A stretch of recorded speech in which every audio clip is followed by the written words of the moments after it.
It's a great pleasure to see all of you and to be here at the Asian Society.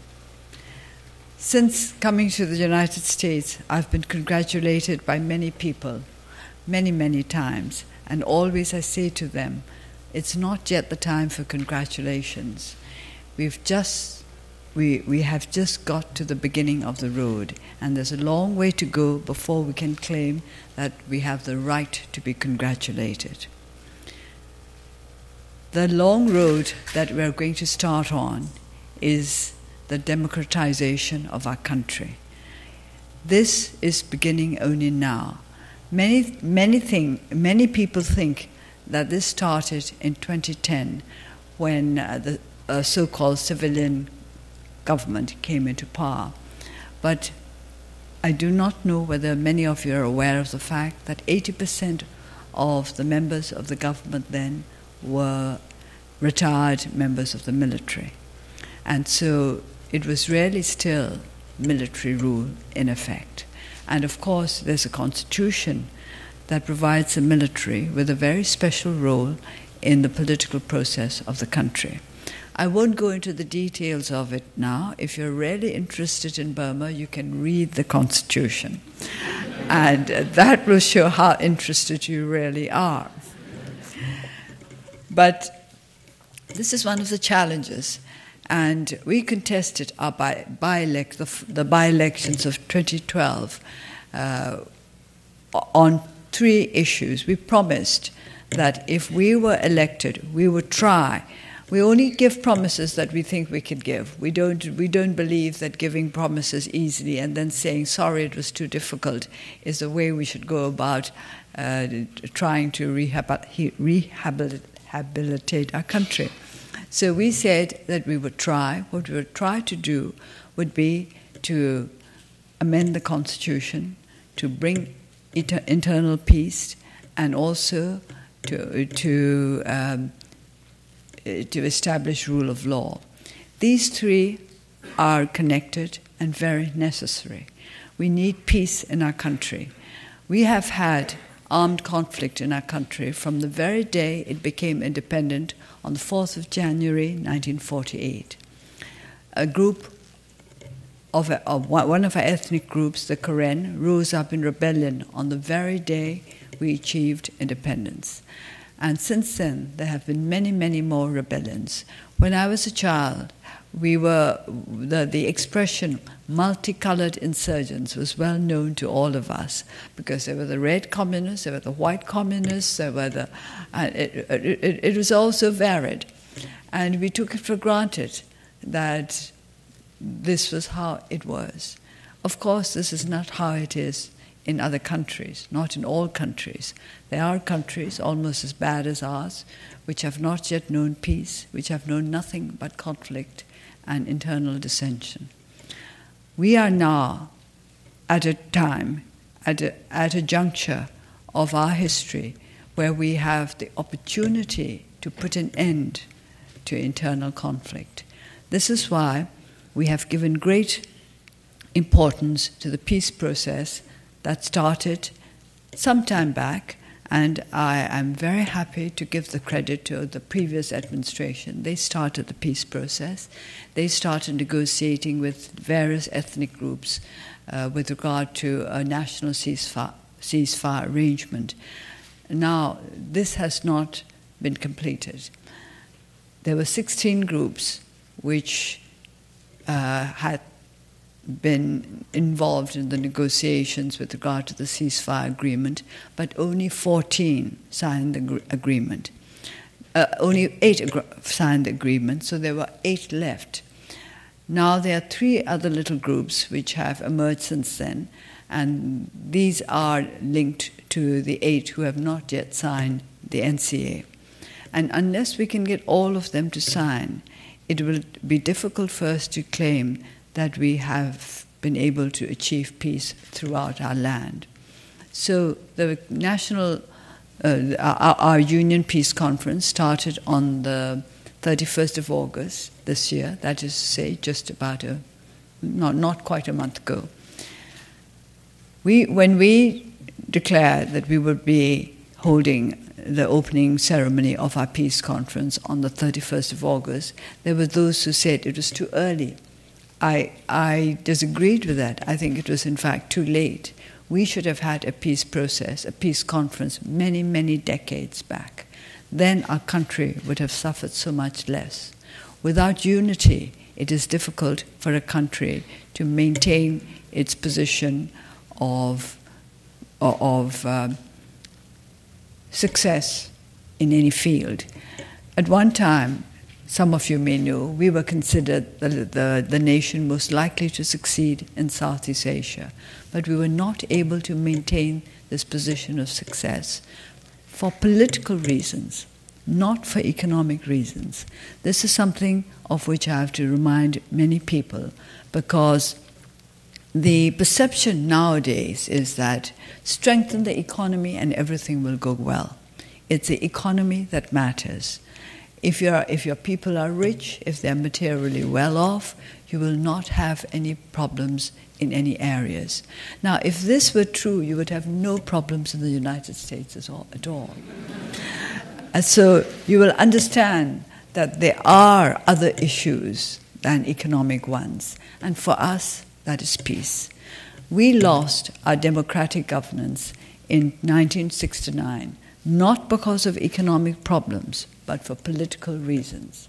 Now, I will not go into the details of that now. It's a whole subject in itself and very interesting, but it will divert me from what I've been asked to talk about, which is now.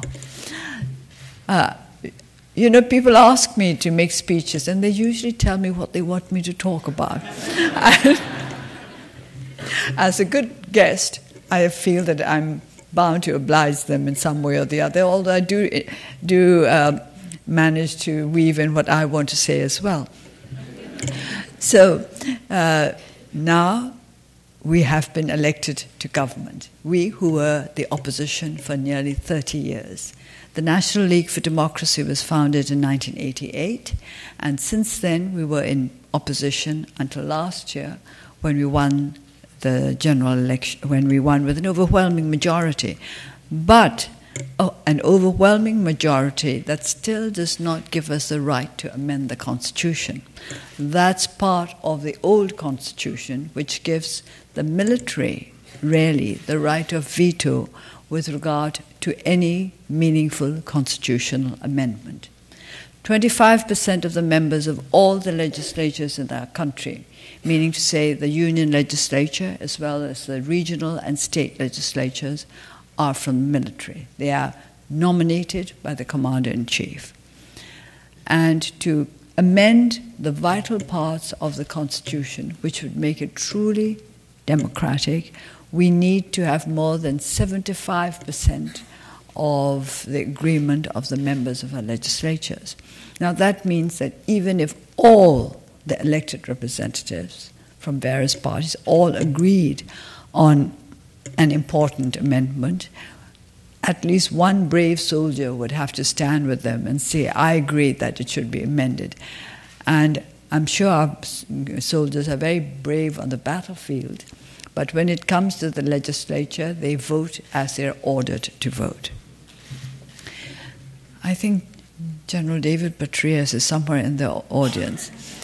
And I suppose he would say that it is the duty of soldiers to obey the commanders, and I agree with that. I've often said that if they were not so, what would happen if the commander says, now get into your battle stations or whatever you call them, and we are all going to go into battle at 8:30 this morning. And it wouldn't do if soldiers were to say, now wait a minute, I haven't yet seen my mother. And I've got to get home and ask her whether she thinks it's a good idea. It doesn't. Armies cannot work like that. So I'm perfectly in agreement that the commander should be obeyed. But our military commanders should have no role to play in the civilian governance of a democratic country. And what we want is a truly democratic country. I value our military for many reasons, not the least important of which is that it was founded by my father. It was founded by my father to fight for the independence of the nation and to protect the freedom of the people. And that is what I would like our army to do. That should be its main responsibility. We have to amend the Constitution. That is one of the reasons why we contested the by-elections in 2012. We want it made clear to our people that there was a need to amend the Constitution. And we wanted rule of law because we think that rule of law is necessary if we truly wanted a democratic society. When I was in the legislature, a few months ago, I met a group of law students and I asked them, what are laws for? And they looked at each other and thought for a bit. And one of them said, to punish wrongdoers. And the others all agreed. And I was rather taken aback. I said, no, from my point of view, laws are there to make sure that we all live together in harmony and in security. That is what laws are meant to do, not just to punish wrongdoers. But this is one of the reasons why we put rule of law at the top of our priority when we contested the elections, the by-elections of 2012.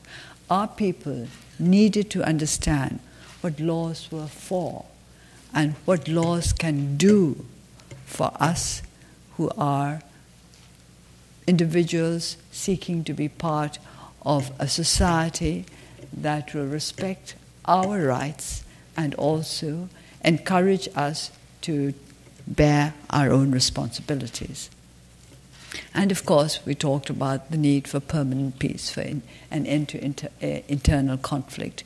Because unless a country is at peace, we will not be able to progress in the long run. In the short run, we may be able to achieve small economic miracles, but we will not be able to maintain those if there is no peace in the country.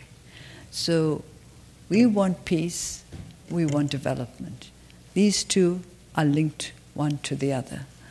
But peace is something that our people have been longing for a long time. And also, they want lives that are secure materially as well as politically and socially. So we have to develop our country as well. There is so much that needs to be done. The National League for Democracy has never promised the people what we do not think we will be able to deliver. So when we contested the elections last year, we said we would work towards certain goals, we would do our best, but we would not give rash promises. We could not guarantee that we would be able to make the country prosperous and peaceful within a short period of time. But that is what we will start out to do as soon as we were able to form an administration. We won the elections last year, but because of the nature of our constitution, we were able to take office only at the end of March, which means that we lost 5 months in the transition. Now we have 5 years in which to do our work, but in effect we only have about 4.5, and already almost 6 months are past. So we have 4 years left in which to lay the foundation for a truly democratic society. And in doing this, we need the help of all our friends and well-wishers. The United States has been a good friend to us. When I say to us, I mean to our country, to our people, to the National League for Democracy, to me as an individual. And for that, I'm happy to be able to say thank you to all of you today. We will always remain friends with the United States and with other nations across the world. When we became independent in 1948, that was our foreign policy, to remain to maintain good relations with all countries all over the world. We were one of the first non-aligned countries. We decided that aligning ourselves with either of the two powers during the Cold War was not to our benefit or to the benefit of the world as a whole. We do not believe in encouraging polarization then, and we do not believe now either in encouraging polarization or division. I don't believe in divide and rule. I think if everybody is friendly each with the other, then we all benefit from it. We all profit from it. So I do not think divide and rule is a short-term measure and can only be successful for a short term. What we want now is of all friends of Burma to join together to see what they can do to take us forward in our road towards genuine democracy. Businessmen we invite to come to do business in our country and to teach those of our people who are not yet familiar with business practices, best practices. Those who are interested in humanitarian issues, we invite you to come and help with humanitarian issues in our country. But we would ask you to understand first what our needs are and what the needs of our people are. Humanitarian needs are not just to do with food and shelter and clothes. It's to do with tolerance, it's to do with understanding that rights and responsibilities go together. Everywhere we go, when we were campaigning during the elections, we made it quite clear that democracy has its responsibilities as well as its rights. Too many people think only of rights. I'm told that entitlement is a big word in the United States today. And I would like service to be as big a word, to serve. We should be proud to be able to serve. To serve is much greater than to be able to demand what you think you are entitled to. I don't think any of us is born with entitlement. We are all human beings with our own human dignity. And I believe that this must be recognized by all. But it's not an entitlement, it's a need. Human rights are human needs. If human rights were entitlements, then we would have to resolve the problem in a way which will create those who are against human rights and those who are for human rights. Of course, this is the situation still today. There are those who are for human rights and those who are against human rights.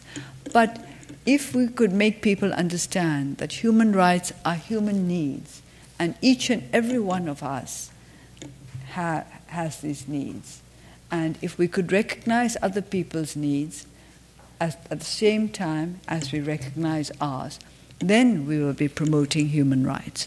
Too many people are interested simply in their own needs and in their own entitlements rather than those of others. So rights and responsibilities must always be addressed as a whole, as two halves of a whole.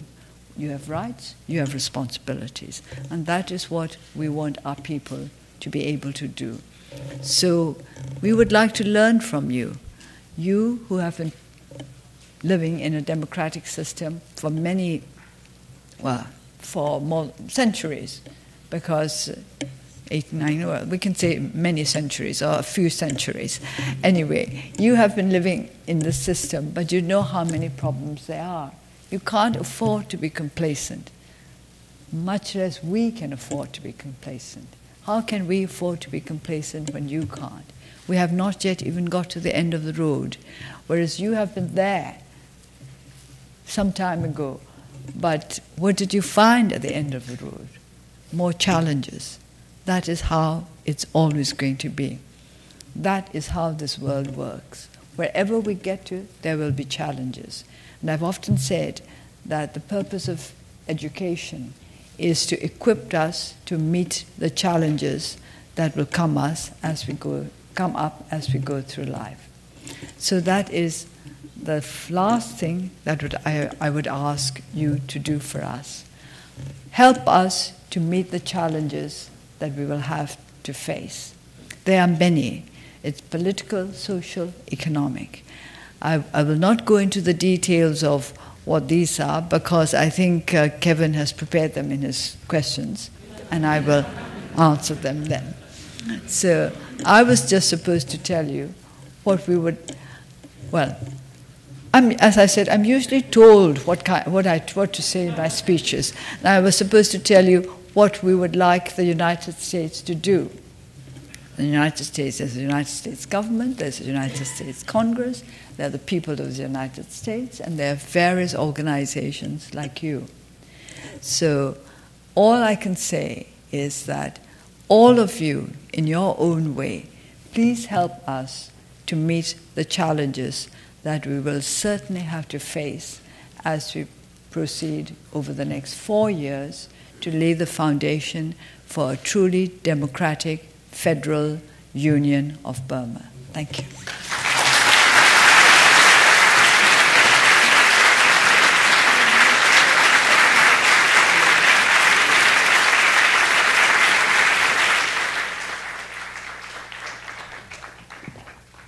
Well, State Councillor, I'm now totally intimidated. You've told me that I've told you what to say in your speech. And that he didn't tell me what to say. To somebody else who said that. That's a trick among politicians. We don't reveal that publicly, you know that. And you said I had a wad of questions for you. But I listened very carefully to your comments, and a lot of your remarks were focused on the transition to a full democracy. And you said very eloquently and clearly that there is no room for the military within a civilian democracy. I didn't say there was no room for them. They've got their own room.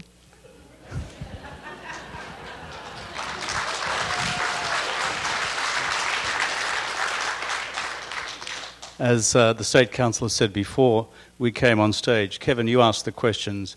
I'll be answering them exactly as I so choose. But taking you up on that question, which is the fact that you have 25% still in the parliamentary institutions, both national level and down. And when I visited you first in Yangon in 2011, it was 80%. Back then, 80%. The positions in the National Assembly were 80% military. No, 25%. Back then? Oh, you mean the elected seats? Yeah. Well, they were ex-military. Yes. Ex-military. The USDP party was the majority party. And, of course, all the leaders of the USDP were retired generals, or perhaps they were brigadiers, but anyway, retired army officers. And many of the MPs elected under the badge of the USDP were retired military officers. And so when I look at your future transition to, let's call it full democratic institutions without a mandatory occupation of a certain number of seats by the military, how do you see that unfolding over time? There were comments reported recently by the head of the Burmese military saying it may take 5 to 10 years. How do you see this unfolding? Well, I don't believe in astrology, so I can't predict. I can't say this is going to happen in 5 years or 10 years. But neither can he, I don't think. In the end, it will be up to the people. And, of course, we have to do a lot of the work. We have to convince the people of the need for change. And by the people, I mean members of the military as well, because they are part of our country. They are also our citizens. And we want to make them understand, we want to convince them that this change is necessary for the whole country, including members of the military. a professional army that is loved and respected by the people is worth far, far more than an army that has political powers not in line with the aspirations of the people. When I last visited you, which was just last year, and before these extraordinary elections, and watching you on the campaign trail was a sight for sore eyes for the international community. But I remember that on that visit talking to various representatives also of your military, and conversations that we had with them in this capacity as president of this Asia Policy Institute, was that if you go back to barracks fully and abandon your formal political role over time, then surely as a professional military, one of the great benefits which will flow will be a full and open professional relationship, say, with United States Armed Forces. And so military men's eyes usually light up at that point because they love exercises, they are proud of their professional achievements in the feat of arms. I notice that the United States has, and the United States Senate has introduced some openings for select military engagement with the Burmese armed forces. How do you see that unfolding in terms of providing strong, as it were, professional encouragement for the military to become like any other normal professional military in a democracy?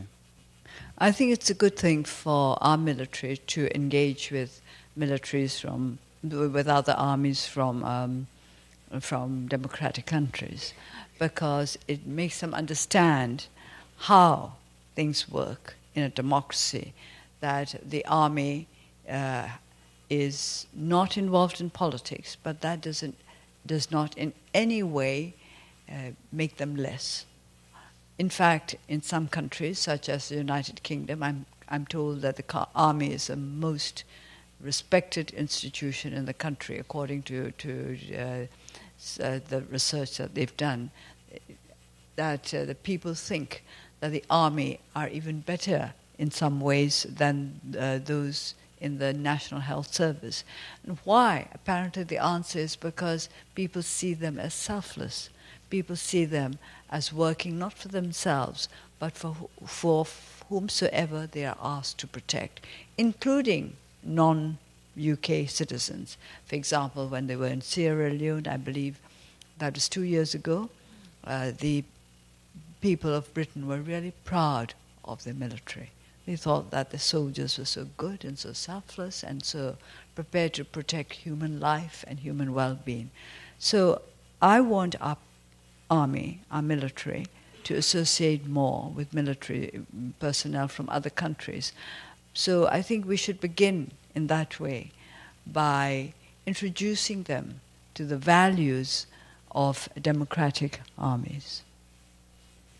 So there's a new job for General Petraeus, who you mentioned before. David, we send you as a special envoy of the Asia Society to work there on this new role for the Burmese I'll tell military. him what to say.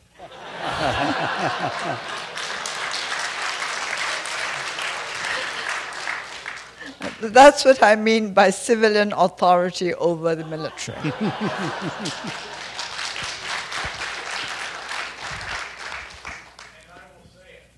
Thank you. That shows you're a good general. I do like the way in this country, because I'm a foreigner living here in the United States, that our servicemen routinely refer to the Commander-in-Chief, the President, the highest occupant of the I like civilian that office. very much.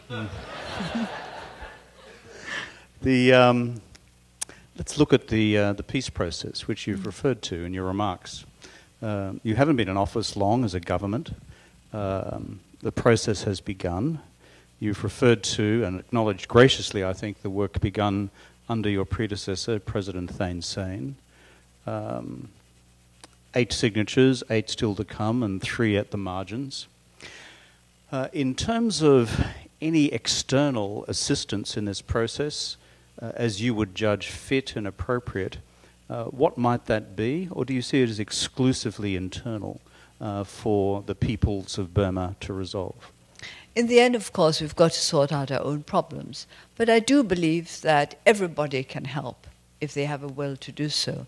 And I think in this day and age, it's no use saying, oh, we have no use for foreigners. Foreigners must not be involved. Because who is a foreigner these days? People are in and out of every country. You talk about globalization when you want something from the international community, and then when you don't want them to point out that perhaps you're not doing things right, then you say, well, don't come and interfere in our domestic problems. I don't think that if we are doing right, we need to fear anybody's scrutiny. And this is what I said this morning at the United Nations. This is with regard to the situation in the Rakhine, in which I think many of you are interested. And it's a big problem because we want harmony and we want peace and we want progress. The Rakhine is a poor state. The Rakhines are poor, the Muslims, they are poor. And we want everybody there to be safe and secure. Now, what we've been trying to do is to find a way of relieving communal tension and putting an end to communal strife.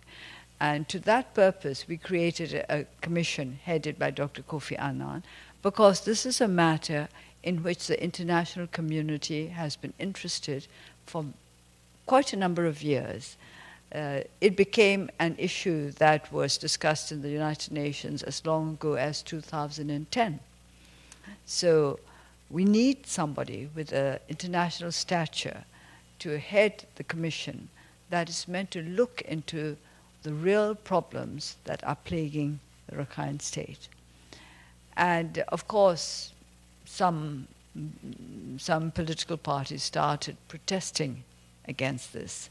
And they said that we were dragging, by appointing a foreigner, Dr. Kofi Annan, as the head of a commission, and including other foreigners, because there are two others, we were dragging a domestic issue onto the international stage. Well, we explained that it had been on the international stage for some time, and we had not been able to do anything about it. And that we're not afraid of international scrutiny. Why should we be afraid of international scrutiny if we're doing what is right? We should not be afraid of any scrutiny if we believe that we are doing what is right. And Kofi, as you say, is not exactly inexperienced. He's a person with phenomenal experience. And it's not unique for a country to invite someone internationally to work on a particular problem at home. On the rest of the peace process within your country, I noticed at the Panglong conference that you had, the groundbreaking peace negotiations, which commenced not long ago. China also had a role there as a mediator, I presume, in relation to a particular part of the overall domestic disputes and border-related disputes in Burma. I'm not quite sure what you mean by saying a role as a mediator, because I don't think we have this role for anybody except members of the National Reconciliation and Peace Center. Well, let me put it more broadly. In terms of international help, can the Chinese be of help? Yeah. Everybody can be of help. It's not just the Chinese, and we can welcome help from anybody who is in a position to promote peace in our country, from the Chinese, from the Australians, from the Americans, whoever is interested in truly promoting peace in our country. Because there are some groups which are not really interested in peace. They are only interested in their influence with regard to the peace process. On the broader relationship with your neighbours, and I'll pursue just for a moment, let's say the economic relationship with a very large neighbour, China, an economy which affects, frankly, most economies represented in this room. Certainly for my country, Australia, it's our largest economic partner. Going back to well before you were formally in office, in 2011, we had the suspension of that very large dam project, the Maitsone Dam, I think, if my pronunciation is vaguely correct. which is... Yes, it's, your pronunciation is very bad. Yeah, thank you.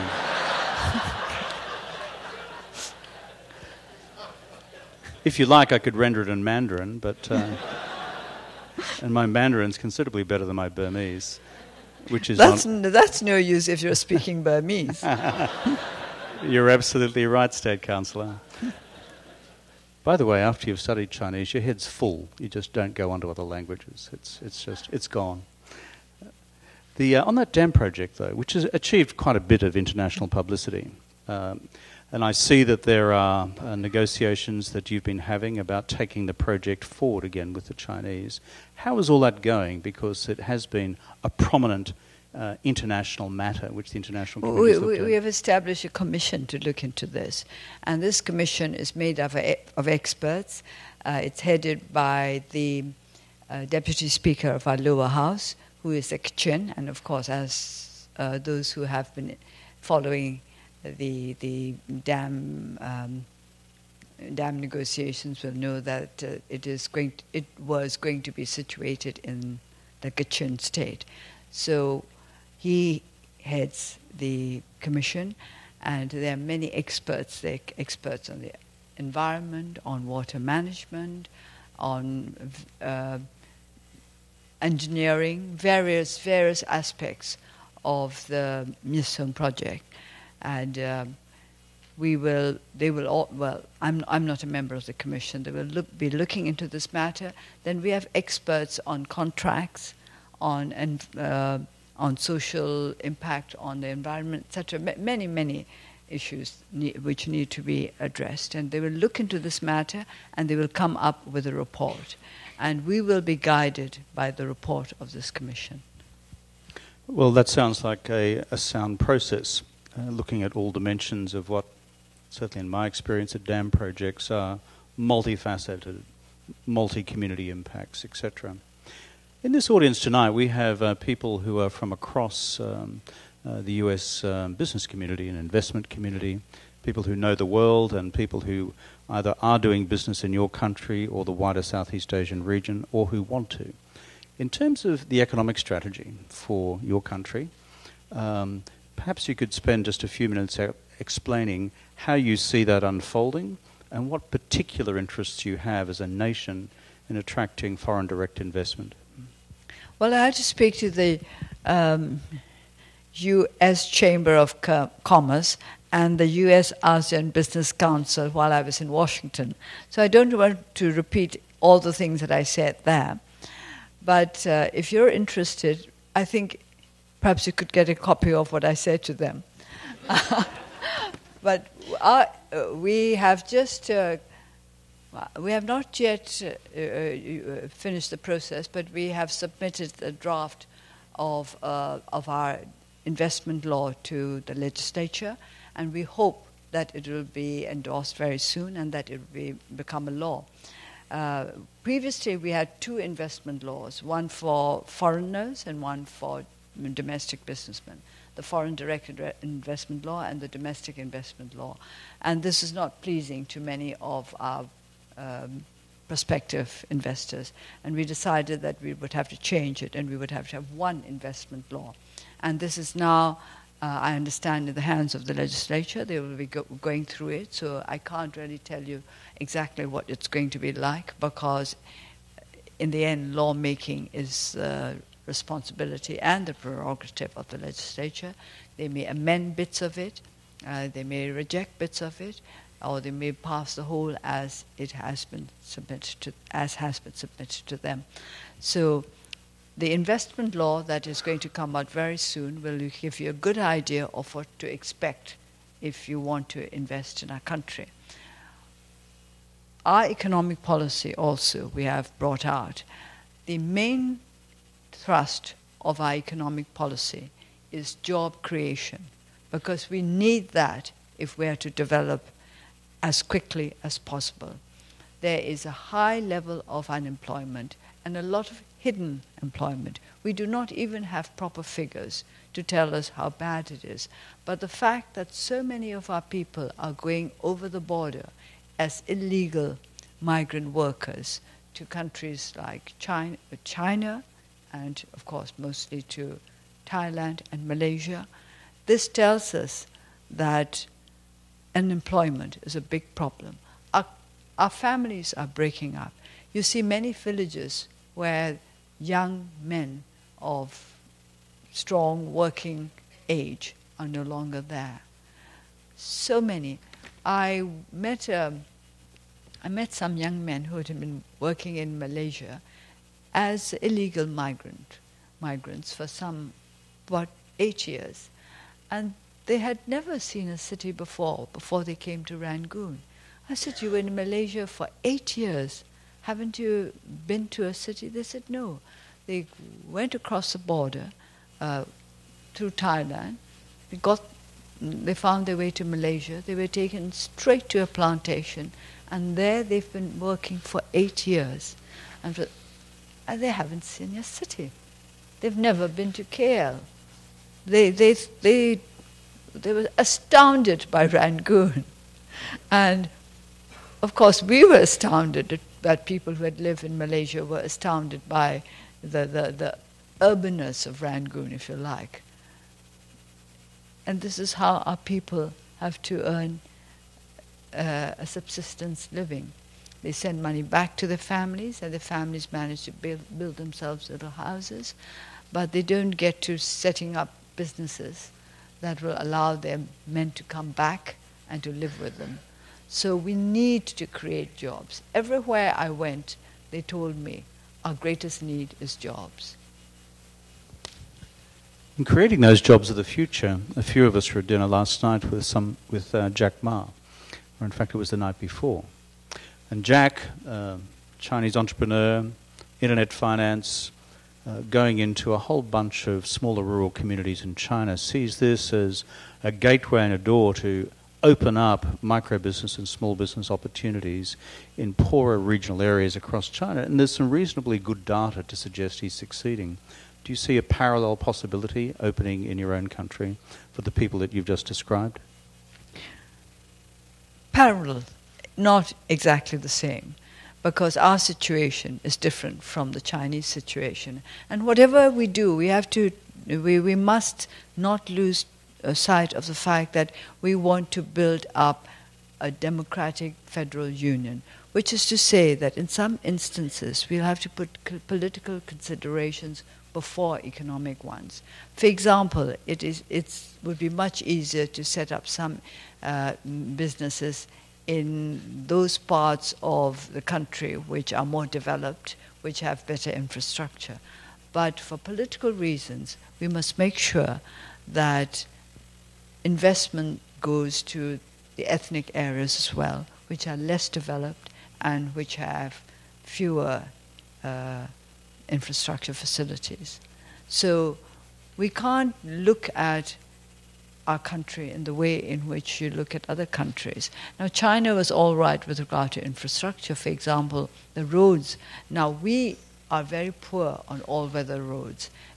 Burma is a monsoon country, and a lot of our roads get washed away for 5 months of the year. That's just not good enough.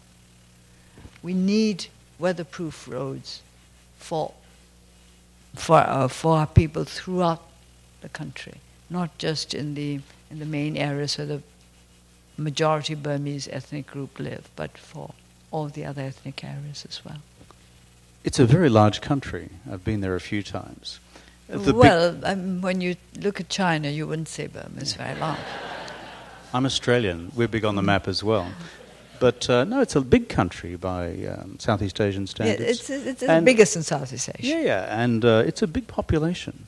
And many of us look with great, I think, optimism and enthusiasm to how not just the democracy will consolidate itself, but the economy emerge as well. Are you getting support from your ASEAN colleagues in your national mission? ASEAN's been part and parcel of the building of a regional economy. Is that network of relationships helping you in your economic task? We have good relations with our ASEAN neighbours. I was in Thailand recently, and we had very good discussions with regard to the problem of our workers there. And we have decided that it's time that the border was marked out properly so that there are no unnecessary problems. So we are establishing better relations even. Well, I think the remarkable history of ASEAN, as I've seen it, is a bunch of countries who 30 or 40 years ago were at each other's throats, now working extraordinarily cohesively together. Oh, were we at each other's throats? I wasn't aware of that. I don't think we were really at each other's throats. By which I mean the former Southeast Asia before ASEAN came into being. No, even then, I don't think our relation, the internal relationship of the region was that bad. I was referring to communist Indochina, CETO and all those things. And ASEAN has been a great integrating force. I would have thought there were greater problems between Indochina and America than between Indochina and us. And I wasn't even going to go there. But now that you mentioned Uncle Sam, because there are a few Americans in the audience. I'm glad there are some. Yeah. And my experience of having lived in New York now for a couple of years is that your country has an extraordinarily high profile in the minds of the American people, and therefore a deep interest in what this country can do in their economic and broader engagement with Burma into the future. I see the President last week announced his intentions of lifting the remaining sanctions on Myanmar, easing barriers to trade and supporting US $10 million in loans to small business in Myanmar. For the US government, if I could be quite specific about that, what would you like to see more coming from Washington as far as your country's future is concerned? I'm very pleased with what they have been doing so far, and I appreciate everything they've done. I'm very glad sanctions have been lifted. There are those who think that it's still too early, but I don't, because as I explained to Congress, sanctions were like a crutch, which we needed. But now what we need is, physiotherapy, so we can get onto our own feet without the crutches. We need empowerment. And the United States government has been doing everything they can to help us. I appreciate that, and I hope that our relationship will get better, that our friendship will be cemented over the years to come, and that we can work together. There's nothing I can say in criticism of what the U.S. has been not doing for us. They've done as much as they are able to do, and I believe in gratitude. I'm grateful to our friends for all that they have done for us and are doing for us. And I really don't want to go on saying we want more and more and more. I always say to my people, I don't want you to be a people with your hands out. I want you to be a people who appreciate what's given to you, but you take it in order to make yourself strong enough not to need help in the future. What a marvelous sentiment. A spirit of thankfulness in international relations rather than some of the other principles or practices we often hear and see. Finally, State Councillor, in your transition to democracy, and you've referred constantly to parliamentary commissions working on this, that and the other, and it's new, and you've got a whole bunch of new members of Parliament. Give me a sense of how the Parliament itself is beginning to shake down to its new life. Here in the United States, they have something called filibusters.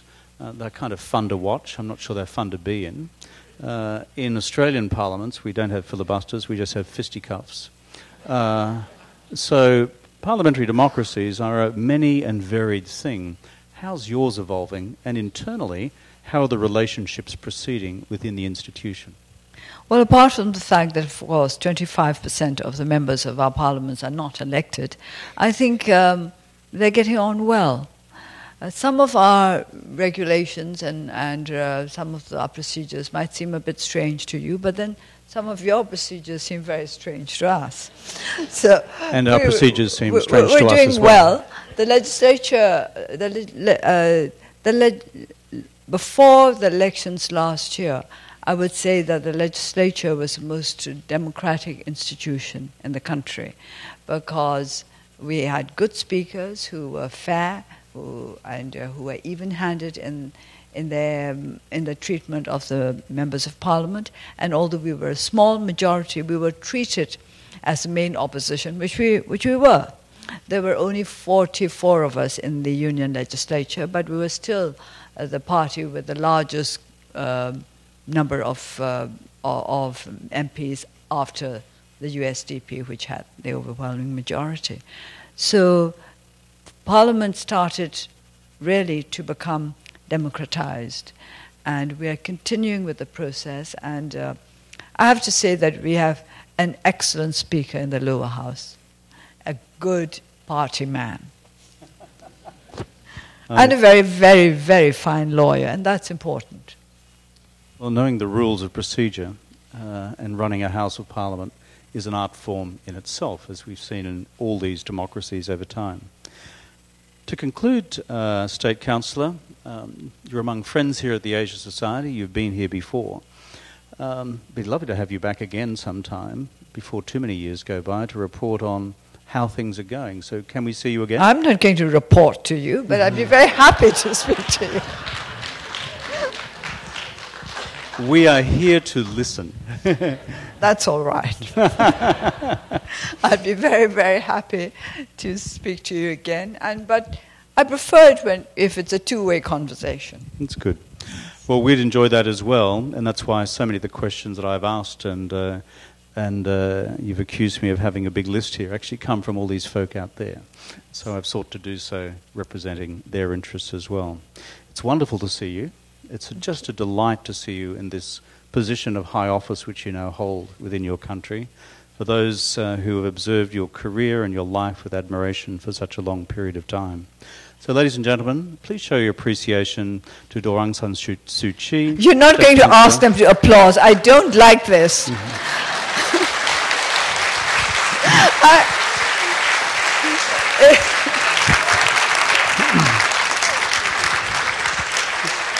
It's your right to decide whether you want to applaud or not.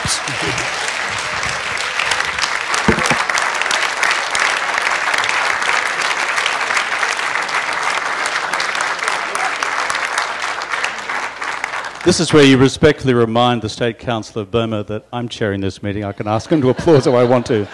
It's great to have you. It's great to have you. That's not democratic. You decide whether you want to applaud or not. Who wanted to applaud?